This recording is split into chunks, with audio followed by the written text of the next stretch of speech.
अग्निहोत्री परिवार तो जैसे आसमान से गिरा और खजूर में अटक गया। सच्चाई को सांप के मुंह में छछूंदर सा न उगलते बन रहा था न निगलते। उसका धर्म तो भ्रष्ट हो चुका था, लेकिन भ्रम बनाए रखना जरूरी था। पर कब तक और कैसे?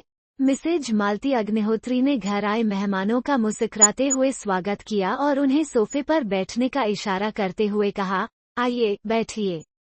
फिर बाल बच्चों के हालचाल पूछे और किचन की ओर देखकर आवाज लगाई, रविंद्र, जरा चाय नाश्ता ले आओ। और उनकी बात अभी पूरी भी नहीं हो पाई थी कि रविंद्र चाय नाश्ते की ट्रे लेकर ड्राइंग रूम में प्रकट हो गया। अरे वाह मालती जी, आपका कुक तो बहुत ही एफिशिएंट है। बात पूरी होने के पहले ही चाय ले आया। मेहमान महिला ने प्रशंसनीय भाव से रविंद्र की ओर देखते हुए कहा। वो क्या है न मैडम, जब आप सोसाइटी में दाखिल हुए थे तभी गार्ड का फोन आया यह बताने के लिए कि मेहमान आ गए हैं। बस तभी हमने चाय चढ़ा दी थी, खीसे निपोरते हुए रविंद्र ने जवाब दिया और मालती जी ने मुस्कुराते हुए उसे किचन में जाने का इशारा कर दिया। मालती जी के बड़े से घर में 3 पीढ़ियां एक साथ रहती थीं। उनके सास ससुर, उनके पति और उनके 2 बच्चे। इस भरपूरे परिवार को मालती जी 3 नौकरों की मदद से चलाती थीं और बाकी समय अपने सोशल वर्क को देती थीं। रविंद्र के अलावा घर में 2 नौकरानियां थीं और ये सब उनके विला के पीछे बने सर्वेंट क्वार्टर में रहते थे। रविंद्र की तारीफ उनका हर मेहमान करता था। उनकी गृहस्थी की गाड़ी को निर्विघ्न चलाने में उसका बड़ा हाथ था। 10 वर्ष पहले पिता की असमय मौत और घर की आर्थिक स्थिति के जर्जर ढांचे ने उसके हाथ से स्कूल का बस्ता छीनकर कढ़ाई चमचा थमा दिया था। मालती जी को आज भी वो दिन याद है जब 12 साल के नन्हे से रविंद्र ने पहली बार उनके घर की घंटी बजाई थी। किचन में कुक को खाना बनाने के ट्रे में निर्देश देती मालती जी ने नौकरानी को दरवाजा खोलने के लिए कहा था। कुछ देर में नौकरानी ने आकर बताया था कि एक बच्चा आपकी सहेली की नौकरानी के साथ आया है। ओहो, मैं तो भूल ही गई। वे माथे पर हाथ मारकर बोली थीं और उन्हें एक दिन पहले अपनी सहेली के साथ फोन पर हुई वार्ता याद हो आई थी जब उनकी सहेली कह रही थी, हेलो मालती, तुझसे कुछ बात करनी थी। हाँ बोल न, इतना क्या सोच रही है, मालती ने अपनेपन से कहा था। वो मेरी मेड है न, मीरा, सहेली बोली। हाँ, क्या हुआ उसे? मालती ने व्यग्रता से पूछा। उसे कुछ नहीं हुआ, उसकी बहन के पति का एक्सीडेंट में देहांत हो गया। ओह गॉड, यह तो बहुत बुरा हुआ। वैसे कौन कौन है उसके परिवार में? परिवार में तो 12 साल का बेटा, 6 साल की बेटी और वो औरत खुद है। लेकिन कमाने वाला अकेला उसका पति ही था, सहेली ने बताया। सो सैड, अब वो क्या करेगी? मालती ने संवेदना दर्शाते हुए पूछा था। मैं सोच रही थी कि उसे और उसके बेटे को कहीं काम मिल जाता तो उनकी जीवन की गाड़ी चल पड़ती, सहेली ने जरा सोचकर कहा। बात तो ठीक है, और औरत तो चलो काम कर लेगी, लेकिन 12 साल का बच्चा भला क्या काम कर सकता है? वो तू कह रही थी न कि तेरा कुक बहुत बूढ़ा हो गया है, जल्दी जल्दी काम नहीं कर पाता, लेकिन खाना तुम्हें उसी के हाथ का पसंद है, सहेली ने कहा। हाँ यह तो है, लेकिन इससे बच्चे का क्या लेना देना? क्यों न तू इस बच्चे को अपने कुक की मदद के लिए रख ले। धीरे धीरे जब तक वो रिटायर्ड होगा तब तक यह बच्चा उससे काम सीख लेगा। हाँ बात तो ठीक है, लेकिन तुझे तो पता है न, मेरे सास ससुर जात पात को कितना महत्व देते हैं। उनके रहते हुए तो हम हर किसी को किचन में घुसा नहीं सकते। उसकी तू चिंता मत कर, ये लोग उच्च कोटि के ब्राह्मण हैं। यह परिवार बहुत ईमानदार और सरल है, इसीलिए तो मैं चिंतित हूँ कि ब्राह्मण जात हैं ये, जाने कहाँ मारे फिरेंगे। तू क्या उन्हें पर्सनली जानती है? मालती ने हैरानी से पूछा। हाँ, कई बार मेरी मेड के साथ आते रहे हैं। लड़का भी बड़ा प्यारा बच्चा है, हाथ से दिए बिना किसी चीज को छूता तक नहीं है। उसकी गारंटी तो मैं भी दे सकती हूँ। ऐसी बात है तो फिर ठीक है, तू उसे कल सुबह अपनी मेड के साथ मेरे यहाँ भेज देना। मैं बात कर लूंगी, मालती जी ने हर तरह से आश्वस्त होकर कहा। एक दिन पहले की ये सब बातें याद आते ही मालती जी ने बच्चे को अंदर बुलवा लिया। फिर कुक को दी जाने वाली अपनी हिदायतों की लिस्ट खत्म करके ड्राइंग रूम में सोफे पर आकर बैठ गईं। कुछ देर में एक सलोना सा भोला भाला चेहरा उनके सामने आ खड़ा हुआ। साफ सुथरे कपड़े और करीने से बने तेल लगे बाल देखकर उन्हें अच्छा लगा। अपनी बड़ी बड़ी आंखों में आश्चर्य और असमंजस के भाव लिए यह लड़का मालती जी के दिल को भा गया था। उसे पास बुलाकर उन्होंने प्यार से पूछा, तुम्हारा नाम क्या है? रविंद्र, माँ रवि बुलाती हैं। अपने पैर के अंगूठे से जमीन कुरेदते हुए वो बोला। खाना खाया? मालती जी ने थोड़ा झुककर उसकी आंखों में झांकने की कोशिश करते पूछा। सुबह चाय पी थी? उसने एक बार नजर उठाई और फिर झुका ली। काका, रविंद्र के लिए नाश्ता लाना। उन्होंने किचन की ओर देखकर अपने कुक को आवाज लगाई। आलू के 2 पराठे और 1 गिलास दूध खत्म करने में उसे कुछ ही मिनट लगे।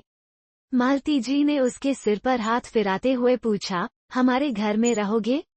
हाँ, वो शर्मा कर बोला। शायद उसकी माँ ने उसे पहले से सब समझा कर भेजा था। ठीक है, मालती जी ने उठते हुए कहा। फिर अपने कुक को बुलाकर उन्होंने रविंद्र को उसके सुपुर्द किया और उसे छोटे छोटे काम समझाने की हिदायत देकर वे अपने काम में व्यस्त हो गईं। उसकी साफ सफाई की आदत और हंसमुख स्वभाव ने जल्द ही घर में अपनी जगह बना ली।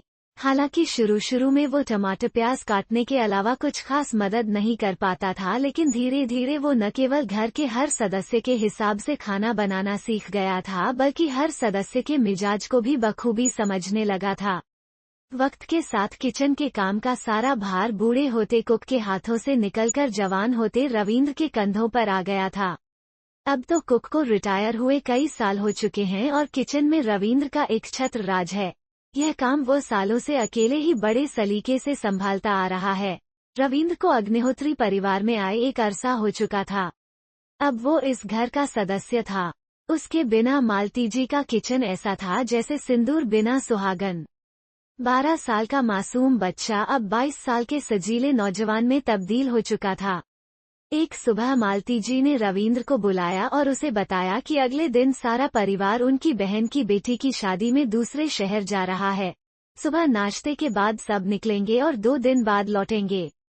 घर में वही सबसे पुराना और जिम्मेदार व्यक्ति था, इसलिए घर का ध्यान रखना और किसी अनजान व्यक्ति को घर में न आने देना उसी की जिम्मेदारी थी।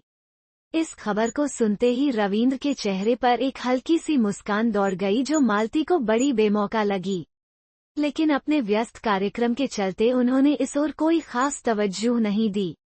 रविंद्र महीने में एक बार अपनी माँ और बहन से मिलने जाता था, बाकी समय वो वहीं बना रहता था। उसके रहते मालती को कभी घर की चिंता नहीं करनी पड़ी थी। 2 दिनों बाद थकन से चूर अग्निहोत्री परिवार घर वापस लौटा। मालती जी रविंद्र को चाय बनाने के लिए कहकर अपने बेडरूम की ओर बढ़ गईं। वे अपने बेड पर बैठी ही थीं कि उनकी नज़र अपने बेड के साइड में पड़े यूज्ड कॉन्डोम पर पड़ी तो वे ऐसे चौंक पड़ी जैसे उन्हें सांप दिख गया हो। वे तुरंत डर से उठ गईं और सिर पकड़कर पास पड़ी कुर्सी पर बैठ गईं।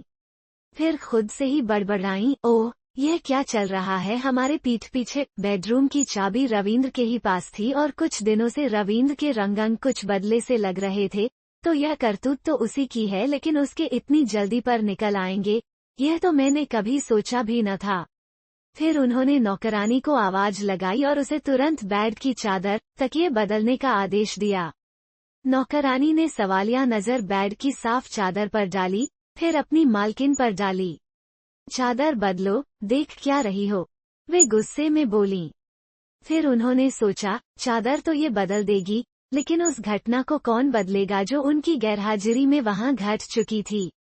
मालती अपनी सासुमां के जितनी दकियानुसी और संकीर्ण विचारों वाली तो नहीं थी, लेकिन इस तरह का उन्मुक्त सेक्स उनके संस्कारों के दायरे से भी बाहर था। जो पाप हो चुका है उसका वे क्या करें, समझ नहीं आ रहा था।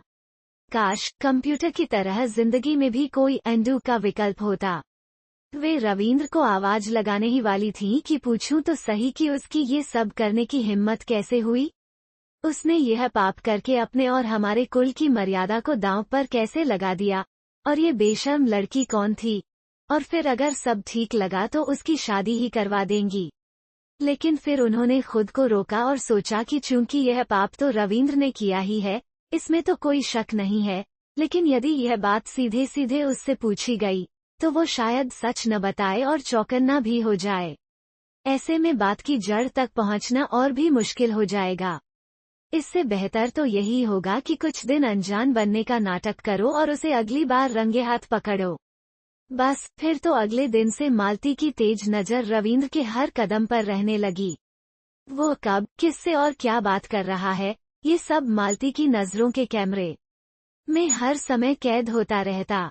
एक दिन मालती अपनी बालकनी में बैठी शाम की चाय का आनंद ले रही थी। रविंद्र नीचे सब्जी लाने गया था। तभी उनकी नजर नीचे पार्क में एक लड़की से बात करते हुए रविंद्र पर पड़ी। उन्होंने तुरंत अपना दूर का चश्मा लगाया और लड़की को पहचानने की कोशिश करने लगी। फिर लड़की को पहचानते हुए हैरानी से बोली, यह तो सोसाइटी में झाड़ू लगाने वाली जमादारिन की बेटी है। जमादारिन की खूबसूरत बेटी को सोसाइटी में सभी लोग पहचानते थे, लेकिन उसकी खूबसूरती की गाज उन्हीं के घर पर गिरेगी, यह मालती ने कभी न सोचा था। फिर उन्होंने खुद ही को समझाया, जरूरी तो नहीं कि यही वो लड़की हो सकता है कोई और लड़की हो जो उनकी गैरहाजिरी में उनके घर रविंद्र के साथ सोई थी और रविंद्र इस लड़की से ऐसे ही बातें कर रहा हो। इंसान की फितरत भी कितनी अजीब है, जो बात उसकी पसंद के दायरे से बाहर होती है उसे वो अपनी सोच के दायरे में भी नहीं आने देना चाहता, फिर चाहे वो सारी संभावनाओं सहित उसके सामने ही क्यों न खड़ी हो। अब रविंद्र के बहकते कदमों का खुलासा तो हो ही चुका था, लेकिन समस्या उसके बहकते कदमों से ज्यादा यह थी कि लड़की कौन है। अगर कहीं वो जमादारिन की लड़की के साथ सोया है और उनका सारा परिवार आज भी उसी के हाथ का बना खाना खा रहा है, तब उनके उच्च कुल के धर्म का क्या होगा? क्या उनका धर्म भ्रष्ट हो चुका है? यही सब सोच सोच कर मालती का सिर दर्द से फटने लगा था। अब उनसे रुका न गया और उन्होंने सारी बात अपने पति को जा बताई और फिलहाल अम्माजी से छिपाने की प्रार्थना की। मामला संगीन था। दांव पर पैसा या फिर जान नहीं लगी थी। दांव पर लगा था उनका धर्म। उच्च कुलीन ब्राह्मण होने का जो दर्प सारे अग्निहोत्री परिवार के माथे पर दमकता था, वो आज खतरे में था। अब रविंद्र के कदमों पर 2 नहीं 4 आंखों का पहरा लग गया था। लेकिन रविंद्र के बाजार जाकर सौदा सल्फ लाने के समय पर कैसे नजर रखी जाए, इसका इलाज अग्निहोत्री दंपति खोज ही रहे थे कि उसकी जरूरत ही न पड़ी। सारे सच झूठ, सारी मानना और अवमाननाओं पर फुल स्टॉप लगातार रविंद्र अगले ही दिन उस जमादारिन की बेटी के साथ वरमाला पहने उनके द्वार पर आ खड़ा हुआ। अग्निहोत्री परिवार तो जैसे आसमान से गिरा और खजूर में अटक गया। सांप के मुंह में छछूंदर सा इस सच्चाई को न उगलते बन रहा था न निगलते। अब मामला पानी की तरह साफ था। रविंद्र को घर से निकालना तो लाजिमी था, लेकिन एक जमादारिन की बेटी के साथ उनके बेड पर सोना और फिर उन्हीं हाथों से उनके परिवार के लिए खाना बनाना, इस पाप का निवारण कैसे होगा? काश इस सच्चाई को भी वे बेड की चादर की तरह बदल पाती। उनका धर्म तो भ्रष्ट हो चुका था, लेकिन भ्रम बनाए रखना जरूरी था।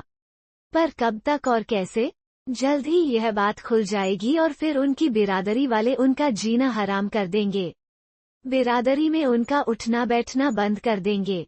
कल को उनके बच्चों के रिश्ते करने में प्रॉब्लम खड़ी करेंगे। ओह, अब हम क्या करें? यह सोच सोच कर उनका दिमाग घूम रहा था, लेकिन समाधान कहीं दूर दूर तक नजर नहीं आ रहा था। क्या यह समस्या सच में रविंद्र की शादी से जुड़ी थी या अग्निहोत्री परिवार की जात पात की ओछी सोच से? यह समस्या किसी एक अग्निहोत्री परिवार या किसी एक रविंद्र की नहीं है। यह समस्या है हमारे पढ़े लिखे समाज के बीच पलती सरीगली धार्मिक मान्यताओं की। 21वीं सदी के इस तथाकथित आधुनिक व विकसित समाज की, जो चांद पर पहुंचना तो चाहता है लेकिन जमीनी दलदल से अपने पांव निकालना नहीं चाहता। यह समस्या जुड़ी है सो कॉल्ड स्वर्णों से, जो दलितों के विकास का नारा तो लगा सकते हैं लेकिन उनको अपने बराबर बिठा नहीं सकते। वे उन्हें उठाना तो चाहते हैं, लेकिन सिर्फ उतना ही जितना वर्णों से दबे रहते हुए संभव है। यह समस्या शुरू होती है हमारी सदियों पुरानी वर्ण व्यवस्था से और आकर रुकती है एक बहुत बड़े प्रश्न चिन्ह पर कि आखिर क्या है दलितों का विकास और क्या मतलब है समानता के अधिकार का। इंसान और इंसान के बीच यह फर्क आखिर कब तक बना रहेगा और क्यों?